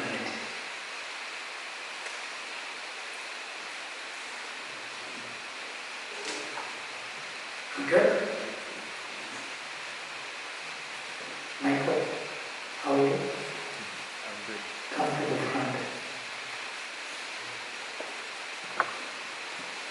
Brian, come to the front. Take your microphone. Stand on the opposite side of the screen. Brian. Your name is Brian? Who's Brian? You, right? Brian. Brian left his body. Victor, come. Come on the side of the screen. Don't block the screen. So everyone can see the screen. Okay, I want to ask you some questions. Okay? Okay. Can you see this illustration on the screen? Pardon? Can you see it? Yeah. Yeah. So, Brian, Victor, Yes. how long are you in Krishna consciousness? Probably 6 years. 6 years? Yes. So, where do you fit in? What type of devotee are you? Like a sweet one or a sour one or what? I guess that the devotees can answer that. He's smart. Wow. He's not qualifying himself. Michael, how do you see him on that? Victor. You are seeing him because he's not qualifying himself. He said, he aptly answered and rightfully answered. When I asked him where do you fit in, he said he doesn't know. Others can see him in there. How do you see him? Sweet devotee. Sweet devotee. How do you see yourself?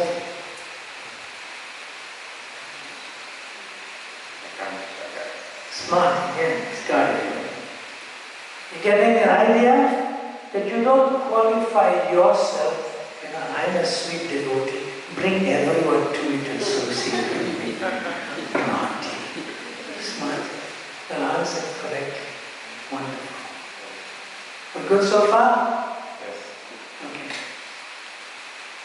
Now, next question. I'm a bit tricky. Is that okay? It's okay. You may fall for the trick which is part of the presentation.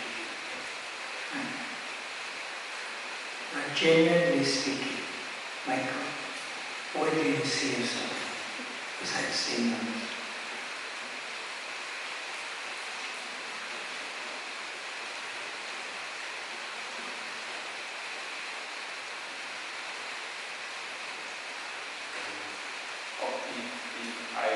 If you have to if I have to choose, which one? I was given to choose out of this, I would say I'm still a sour mango.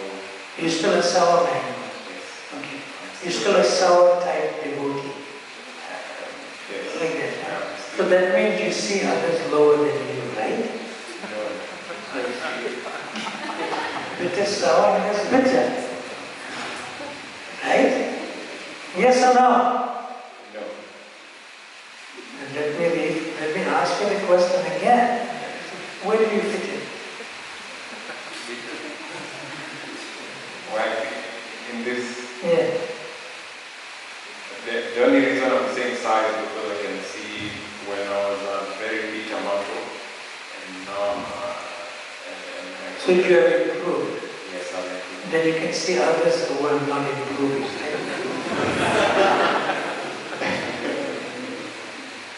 You fell for the trick. Victor, Yes. where are you on this one? I think I have some sweetness.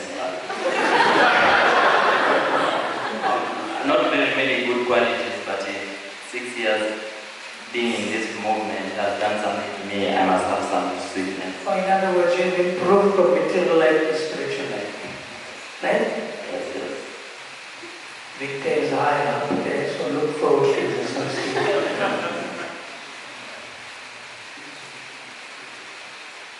We good so far? Now you remember we discussed this, that you can increase your level of tolerance only in the association of devotees who are bitter or bitter sour or sour to associate. Right? Now, when you are 100% tolerance, you don't know that you are tolerant. Right? That's natural humility.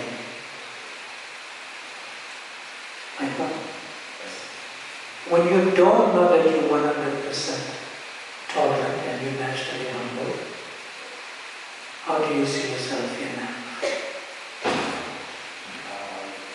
Do you see the question again? When you don't see yourself? Look at the screen. You don't know that you're 100% tolerant. Therefore, you're naturally humble. You don't know. Again, it's natural for you to tolerate what you don't know you're tolerating. Yes. You good so far? Now, how do you see yourself here?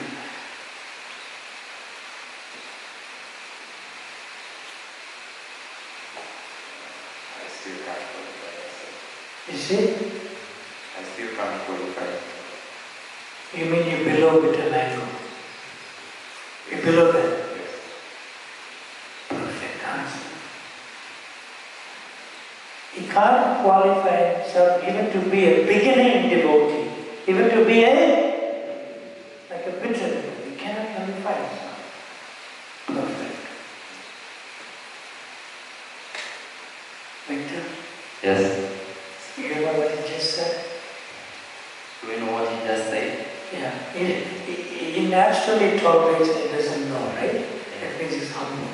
So in his humanity he feels that he's not a devotee yet. I think he might be humble out of pride. If I say I'm below... No, Victor. Don't add to your thoughts. You follow the thoughts of his thoughts. He feels that he's not a devotee yet, but he's attracted to the association of devotees. He's not even in the bitter mango stage. Victor, you with me so far? Yeah? You understand what I said? Yeah, I What I understand. said? Yeah. You get it? I get it. So now, what is the safest position in the association of devotees, Victor, based on what George said?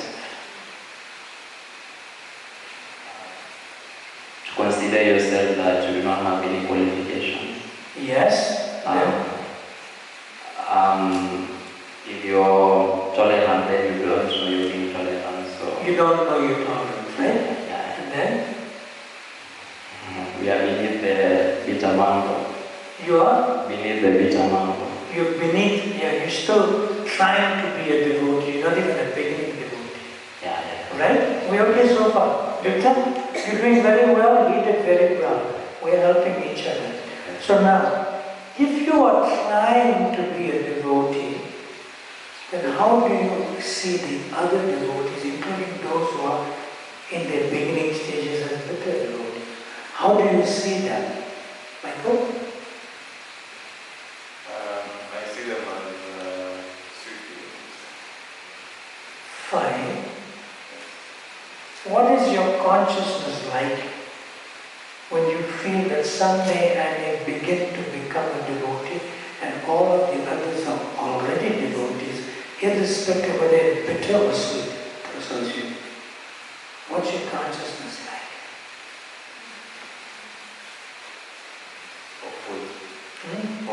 Hopeful. Good. The consciousness goes like this, that these devotees are so merciful to me that although I'm not a devotee yet, they're still keeping me in their company. And I feel so fortunate. So no matter how they treat me, still, even if they keep me, still I'm attracted to them because I'm nothing better than that. So what happens is, when you fully tolerate the association of devotees, which is 100%, then tolerance reverses. That tolerance reverses. Where you feel, despite my lack of qualification, they are still tolerating me after 6 years, after 7 years, I feel so fortunate and hopeful. The tolerance reverses. That you see them tolerating you rather than you tolerating their voice. That is the safest position. We good? Yes. Any questions? Consent. Thank you both. You did very well. Victor, thank you. And Michael, thank you both. Yes, microphone there. Sean, go ahead. So you have explained how to grow in the... And then previously you also talked about who should stay in the ashram, and you've lightly mentioned it. So in the ashram, you have the association of devotees and most likely you will chant. is the line? Where is the line? The line is that people need role models to emulate and follow, and people need, you could say in one sense, spiritual guides and spiritual mentors. So if the spiritual mentor is 100% in your consciousness, then you won't go further also. Because there's a substandard principle for who is a spiritual mentor.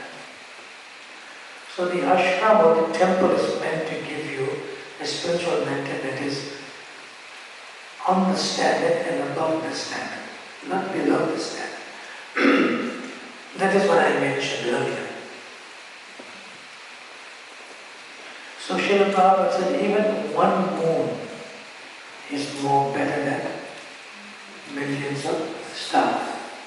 So even if you have one person just living in the ashram and people come for his or her association, they can come up to the basic standard or come up to a higher standard even than the basic standard. That's the emphasis. Others, if you have like a community of neophyte devotees staying in the ashram, you only get problems and disparity and disagreements. We don't want that.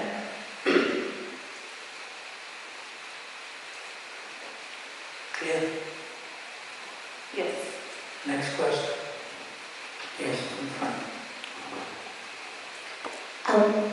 Where are you on the scale? Oh.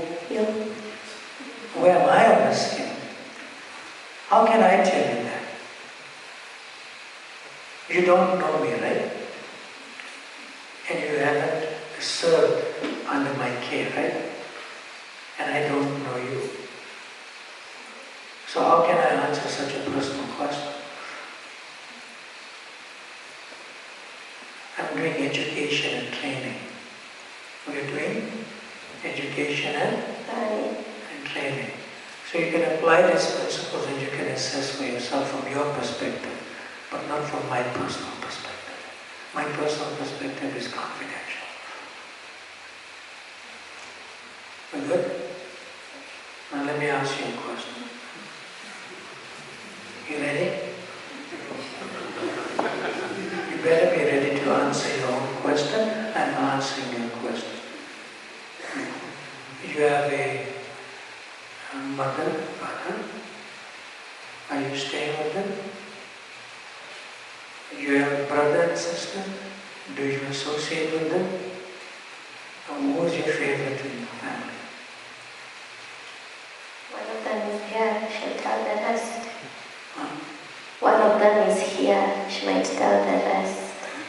It's confidential. Who is that? Who is that? My sister. Where's your sister? Hare Krishna. How are you? What's your name? Prudence. Okay. So can you show me how much you love Prudence? Can you measure it for me?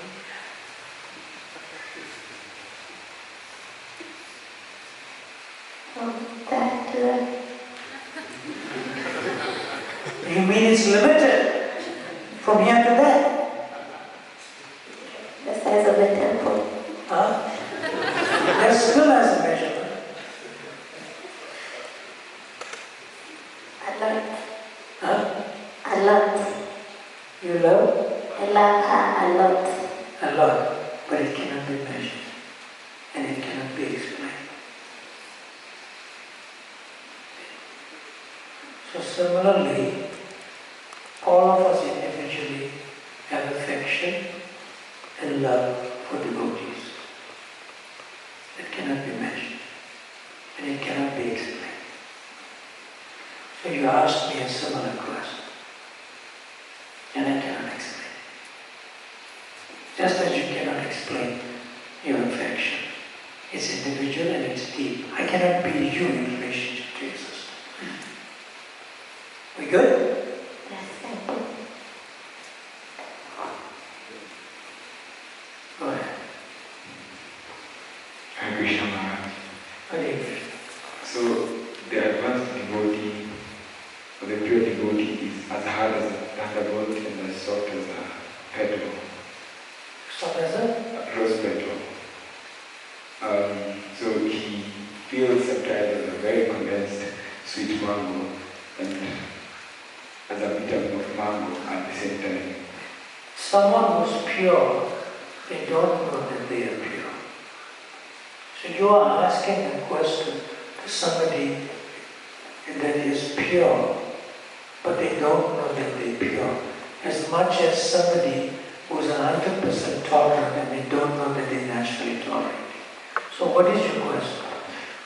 So, for example, an example of a guru who may give an example of a guru indicates that he's not a guru from his personal perspective. You may see him as a guru. But if you ask him, are you a guru? You ask. Let's see what he says.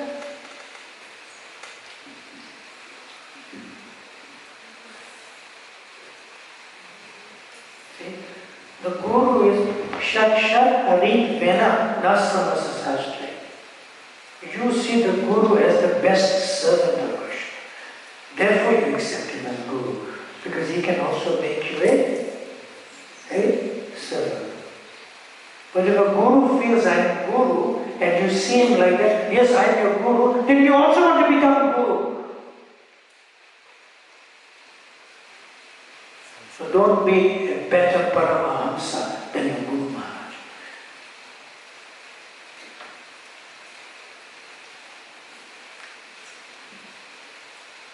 So if the consciousness of the Guru is not one of the servant to his disciples, then he is not good. So I don't know what perspective, from which perspective you are asking this question. You have to qualify the perspective.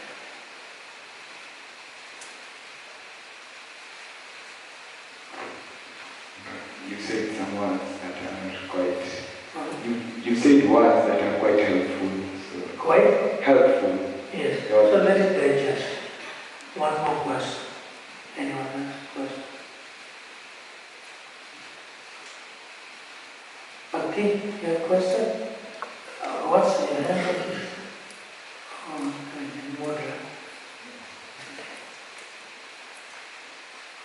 Okay, let's take this one and then we'll take a short break. Hare Krishna. Hare Krishna. Yes. So what about we look at a scenario where maybe you come from a broken family and you find yourself, because I believe that the challenges of the world normally trigger, we say your devotion, I mean, I would say your... How many persons are in this drama? The one person who comes from a broken family, what else is in the drama? Tell us. So, okay, I'll give an example. What if... Out. Yes? Go there. Get your role play. How many more persons will be in the drama of your explanation? So we say a family. Get the family members to the front. Sharon, she's the mother. She's the mother or sister? The mother. Who is the father?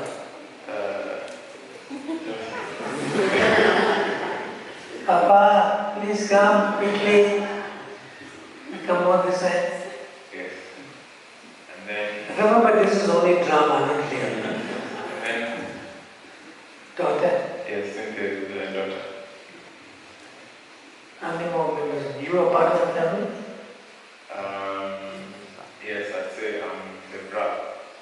You're the brother of the father, and the father has a daughter, and the daughter has the mother. Yes. Yes. So, Cynthia, Michael, Sharon, and? It's Joseph. Joseph. Yes. Now use the names and explain your question. Okay. So, Joseph is from a different tribe. Tribe? From Sharon. So, what happens is... So, Joseph is from a different tribe, yes. and Sharon is from a different tribe. Different tribe. Yes. But they are Mother and father. Yes. Okay, and then? The mother and father. Yes. And See, now the question is becoming clearer, right? Yes. I'm trying to figure out what is he talking about. Okay, and then now, which tribe does Cynthia belongs to now, since she was born to the mother and father? Yeah, so now I'm getting to that. So the parents to Joseph are they're in a specific religion. Huh? There? They're in a specific religion, like you say, like So their tribe, they are Yes. very particular about it. Yes, they're very particular about So then they're worried about Cynthia will go towards the mother's side or the father's side. So now on their side they reject Sharon because she's not Joseph's tribe. So you in Joseph's tribe as the brother, right? Yes. Of Joseph. Yes. So you rejecting her too? No. So continue the discussion. So I want to see how this connects to Krishna consciousness. So in this. Tell me how it connects to Krishna consciousness. So how this is connected? How it does not connect or connect. Yes. So how this does not connect is Joseph. This camera is on me.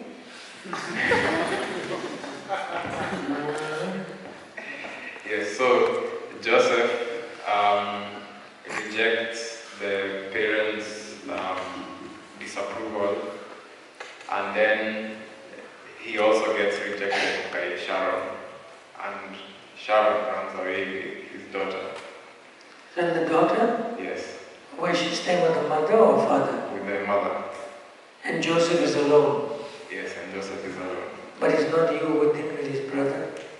No, he's with his brother. He gets to meet his brother. Yeah. Yes. So what's the query? So the query is, because of his root in his religion, and he becomes a devotee. So Joseph becomes a devotee. He becomes a devotee. Yes.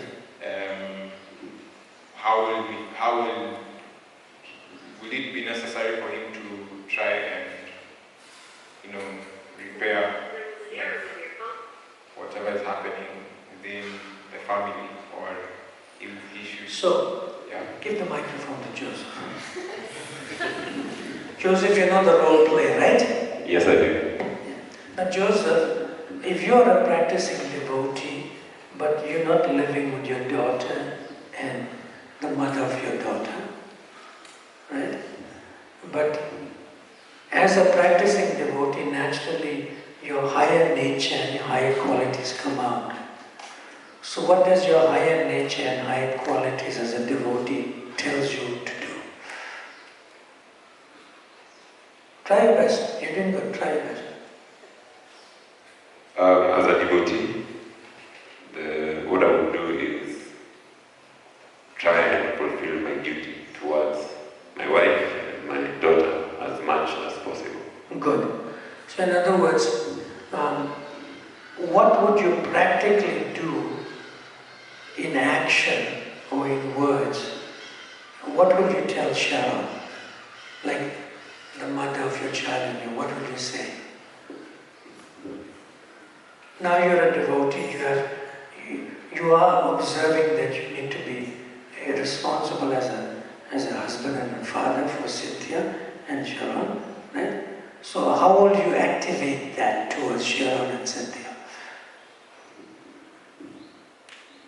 I would let them know that I am there for them. And good. Yes, I will fulfill my duty despite any differences that we might have. Okay. Yes. Good. Give the microphone to Sharon. You understand his intention in the drama? Yes. That he wants to reciprocate with you all in a positive way. Yeah. So now prior in the drama, this is drama according to the script writer. Yeah. So you know your husband and father of your child before he came to do this now. Has he changed? I knew him before. Before he was there, then the separation happened. Now he wants to come back and be a more responsible husband and father. Has he changed? Yes. Good. So how would you reciprocate with the change of him being a responsible father? I will also change and become more positive. Good. Now, give the microphone to Michael. How you want to take this discussion further in terms of answering your query? I just wanted to understand, because when you get into Krishna consciousness, because of both backgrounds and feeling rejected, it puts you in a place where you feel like the people who you care about don't understand you, and it can also feel lonely. And so, yeah, in that aspect, I just wanted to kind of, because there's the aspect of detaching yourself and focusing on Krishna consciousness, but you know where in your family, like for example, Joseph's parents need him, and obviously the wife needs him, but at one point or another, because they know that he's a devotee, they maybe challenge him, So, in respect to the question of tolerance, so do you think that that is by Krishna's arrangement to become more tolerant? So that's just what I wanted to understand. More important than being tolerant is to be responsible. If you're responsible, tolerance is an automatic feature. Is that okay? Yes. Yeah, so it's important that the more you become Krishna conscious, the more you feel for the others you may have neglected unknowingly before. So it's not that Joseph in the drama has neglected Sharon and Cynthia, but unknowingly he may have done that. Now that he knows, he wants to repair that. Yeah.